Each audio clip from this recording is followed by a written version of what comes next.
Alrighty, welcome back everyone. We just talked about all of the different stuff going on with week 0 and week 1, just kind of 50,000 feet views of these upcoming games because I just couldn't wait to talk about them. They're going to be incredible games to break down once they get a little bit closer. We'll obviously go into a little bit more depth, but let's jump into a little bit of a Heisman talk. Obviously, it's still a little bit early. I will give my official pick, I think, on Friday next week, so definitely stay tuned for that for my official Heisman pick, but I got 10 guys here that I think stand out above the pack. I think have the ability to make all the plays in the world. Maybe they're in a really advantageous situation. Maybe they have a very nice schedule that sets up for them perfectly. Maybe they're just a guy that is going to have to make plays because their defense isn't going to be all that great.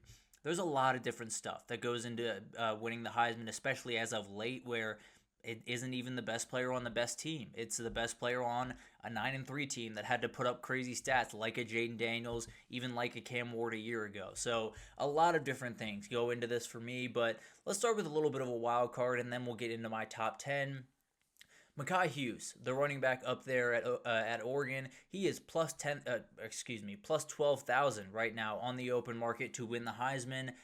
I don't know if he's going to be able to pull this off. What I will say is I'm a little bit worried about the Oregon pass game. I think the two tackles that came in are very talented. I don't know how quickly they're going to be able to get up to Big Ten speed and Big Ten physicality. I also think the interior of the line is incredible. I think Matthew Bedford's about as good as you're going to find across the country. I love the addition of Emmanuel Pregnon from USC. I think they have the guys in the interior.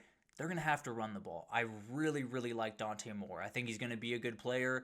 I don't think he can be the guy that totally carries the weight the same way a Bo Nix or a Dylan Gabriel did a year ago. You're going to have a running back that can really help him out. Obviously, they did in the past couple of years. I think it might be a little bit more heightened this year. And I think Mekhi Hughes had 1,300 yards, I believe, a year ago for Tulane. I think he can hit that number for Oregon this year and be right in the meat of the Heisman conversation at the end of the year. Getting into my top 10, we'll start with Austin Simmons here, the quarterback down there at Ole Miss. I just can't deny Lane Kiffin. I think when you look at Lane Kiffin offenses and the wide receiver group that they brought in is really talented. You have Caden Lee obviously leading the way, not a transfer, but then you get a guy, like Deshaun Stribling from Oklahoma State. You get Harrison Wallace from Penn State. I think he really likes, I'm blanking on his name right now, Amari Washington, maybe, from Wake Forest. The very talented player from Wake Forest that came in. It sounds like he really likes that wide receiver group, and I'm worried about the defense. I'll just be plainly honest. I think the defense is going to be good.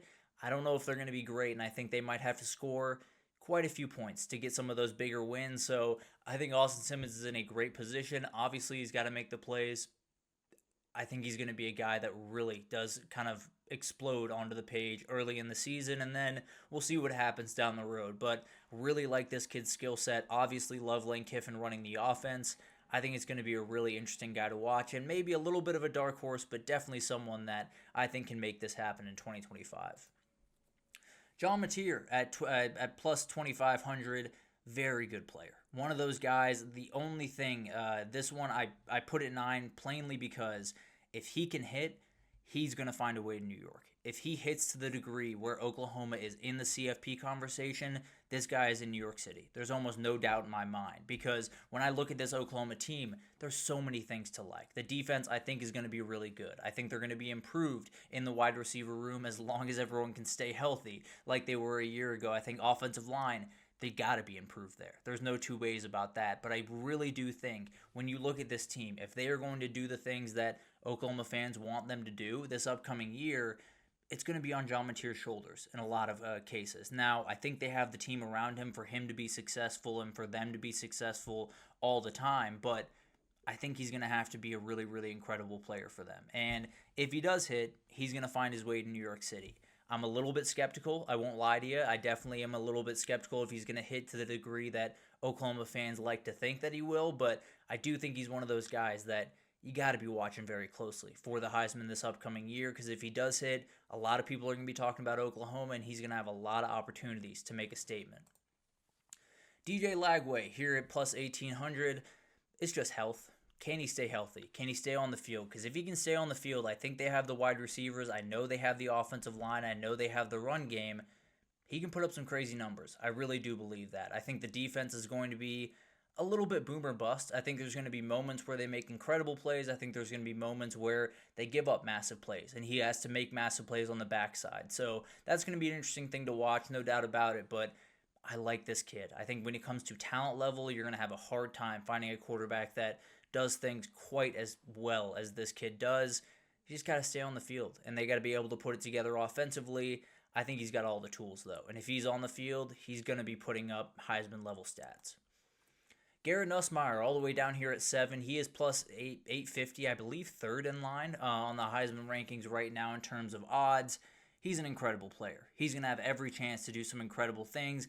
Obviously, not putting a fifth-year LSU quarterback on here would have been absolutely insane. I do think it's going to be an incredible team. Love Aaron Anderson. It sounds like Barry Brown is getting rave reviews down there. Nick Anderson, another guy they added from Oklahoma.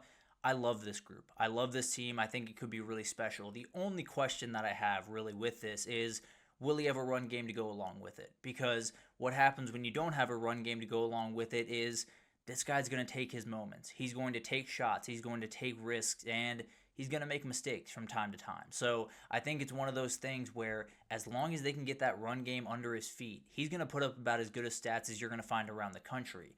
If they can't get that offensive line going, and it sounds like that's a little bit of an issue down there right now, and they can't get that run game going, I think you're going to see maybe too many mistakes from Garrett Nussmeier at times for him to win the Heisman, but you got to have him on the list. If you don't have him on the list, I think you're crazy. He's a very talented guy, and if things work out the way that they're hoping down there in Baton Rouge, he will definitely be in New York.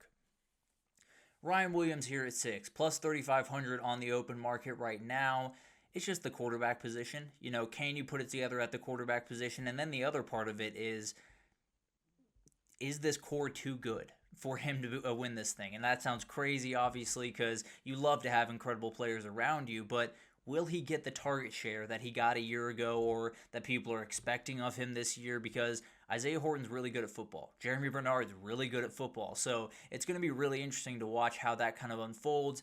At the end of the day, he's one of the most talented wide receivers in the country. It could be that Alabama has to use 1 or 2 or maybe 3 quarterbacks throughout this year, and he very well could be kind of that go-to guy for any of those quarterbacks that jump in.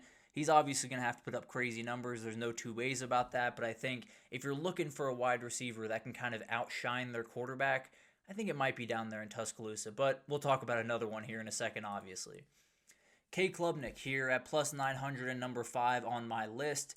He's an incredible player. There's no two ways about that. You get an LSU defense early on in the year before maybe they've made some of the improvements that I expect them to make throughout the year, especially on the back end of that defense. I think you get in a position where you get South Carolina on a year where they've lost a number of guys on the defense. You get a schedule that you can do crazy things against is really kind of the long and short of it. He can do really incredible things against this schedule. Frankly, if things go the way that I'm expecting them to go for Clemson this upcoming year, he's going to be in New York. He's going to be able to do the things, especially with the run game that is a little bit questionable, and kind of the Garrett Nussmeier question, can he stay away from making some of those big-time mistakes? Hasn't been as prone to do that as Garrett Nussmeier has, but still a thing to watch. If they can't get that run game going, is he now the guy that has to force it into tight windows and make big-time plays? Did a great job against Texas. Probably can't do that over 13 games, and they actually end up losing that game to Texas. So obviously going to be a tall order for him, but when you look at the schedule, when you look at the ability and the places that they get certain teams throughout this season, I think they're in a really good spot, and I think Cade Klubnik can put up all types of crazy stats with the wide receiver trio he has around him. I'm sorry, that is not a picture of Jeremiah Smith, but Jeremiah Smith is my number 4 guy here. That is Drew Aller right there. He is not on my list. Actually, as crazy as that sounds, I think if things go right for Penn State this year, Drew Aller is not putting up Heisman numbers, but that's something we can get to in time. Jeremiah Smith, incredible. He's the best wide receiver in the country. He's the best player in the country as far as I'm concerned. He's an absolute freak of nature. I think he's another guy that could kind of overshadow his quarterback. Maybe they end up using 2 quarterbacks in Julian Sain and Lincoln Kienholz. The reality is, it's hard to deny this kid. Even with Carnell Tate and Brandon Inniss and all the other guys they have, he's going to get the max target share that you could possibly imagine, and he's going to be a freak this year. Apologies for a little bit of a mix-up with the pictures. It is Jeremiah Smith in my number 4 spot, and Drew Aller, we'll get to in time. Definitely a talented kid, but not quite on my Heisman list for a number of different reasons. Arch Manning here at 3. Arch Manning's got to be on this list. There's no doubt about that. It's really hard not to include the kid that has all the talent in the world, that has all the ability in the world, that what he put on tape, although against Mississippi State and ULM and UTSA, was really impressive a year ago. If he goes into Ohio State, and I don't expect him to do this, but if he does go into Ohio State and has 250 passing yards and 3 touchdowns, it's going to be really hard to stop that train, especially with some of the games that he has right after that. Maybe you go into Athens and maybe don't play perfect, but at least play good enough. It's going to be really hard to stop the train that is Arch Manning going throughout the season, especially in the media. I think everyone understands that sometimes in the Heisman race, it comes down to the guy that's more appealing in the media eye, and there's very few that are going to be more appealing in the media's eye than Arch Manning. So if he starts strong against Ohio State, might be a hard guy to stop throughout the rest of the season. Obviously, he is someone you're watching for the Heisman Trophy. Jermiyah Love, the best running back in the country, the best player on Notre Dame, and the fact that he is plus 4,000 to win this thing is crazy to me. CJ Carr or Kenny Minchey, whoever that is, they're totally new, and it's going to be a run-first football team now. He does have Jadarian Price right next to him. He has some injury stuff that could absolutely get in the way here, but he has every ability to make some big-time statements, whether it's against Miami in Week 1, A&M in Week 3. They have USC, obviously, at the end of the year. He's going to have big-time moments, marquee moments to put up 200 yards, to have 3 touchdowns, to do incredible, incredible things and get everyone's eyes. You know, in that Penn State game, he had one of the most ridiculous runs I've ever seen. It went for 3 yards. He is one of those difference-maker running backs that every time he touches the ball, you got to watch. I think he's going to be a really incredible player. I think he's going to have a chance to make some big-time statements, and I think if I'm looking at running backs this year, there are a couple of different guys that I think have this upside potential. No one comes close to Jermiyah Love, in my opinion. I think when you're talking about running backs in this country, it starts Jermiyah Love, and then you can decide who's number 2 and how far behind they are at number 2. But Jermiyah Love sets the pace for running backs. I think he absolutely is in pace for a possible Heisman run this upcoming year. My number 1 guy is LaNorris Sellers for a number of reasons. I think LaNorris Sellers is uniquely talented. I think people make a little bit more out of his passing ability than they probably should. I think he has all the tools to be a really good passer. I think he has the arm strength. He does a little bit too much holding on to the ball, and I think that's something that comes with a little bit more experience, comes with trusting your guys to be where they're supposed to be and throw it to a spot, not to a receiver. Those are little things that he definitely does have to improve.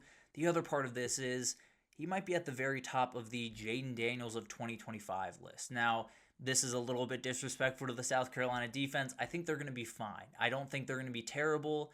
I don't think they're going to be elite. I think you're going to see a lot of bodies thrown at Dylan Stewart because the other guys on that defensive line, while talented, aren't quite the player that Dylan Stewart is. Very few players are the player that Dylan Stewart is. But at the end of the day, I think they're going to be able to totally overload the line towards Dylan Stewart. I think they're going to be able to get the ball out quickly. I like the back end. I don't love the back end, especially after losing Nick Eamon-Wari. I think they have the dudes.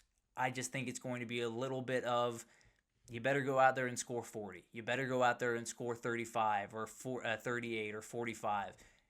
I think they're going to have to score some points. I think LaNorris Sellers is going to make a ton of highlight plays. I think he's going to have a couple of different moments throughout this year to make some big-time plays on big-time stages. I don't know if it's going to be all that pretty for South Carolina as a whole. I think LaNorris Sellers is going to make a ton of plays this upcoming year. I think he's the best athlete in the country, period, end of story. So he's going to be incredible to watch. I think South Carolina may be less so incredible to watch as a whole, but I think with him on that team, they always got a chance, and I think he's going to make a lot of incredible plays this upcoming year and maybe find himself in New York at the end of it. But at the end of the day, there's a lot of guys here. There's so many different guys that I could talk about. We talked about Drew Aller briefly because of a little bit of mistake for me, but absolutely a guy that could put it together this upcoming year. His running back, Nick Singleton, if they have an injury to Katron Allen, no reason to believe he couldn't go crazy and have an incredible year. I think there's a couple of guys on the defensive side of the ball, whether you want to talk about Caleb Downs. Maybe he plays a little bit both ways this upcoming year at running back. Maybe Colin Simmons breaks the SEC sack record and does incredible things and finds himself in New York. There's a lot of different guys that could factor in this conversation. Those are 10 guys to me that stand out the most, and I'll give my official pick on Friday, no doubt about that. But let's take our last break here. When we come back, just a little bit of a wrap up. We'll be relatively short here. Just want to make sure everyone's on the same page as we get into the craziness that will be predictions. So stick with us. We'll break down all the big time news right after this.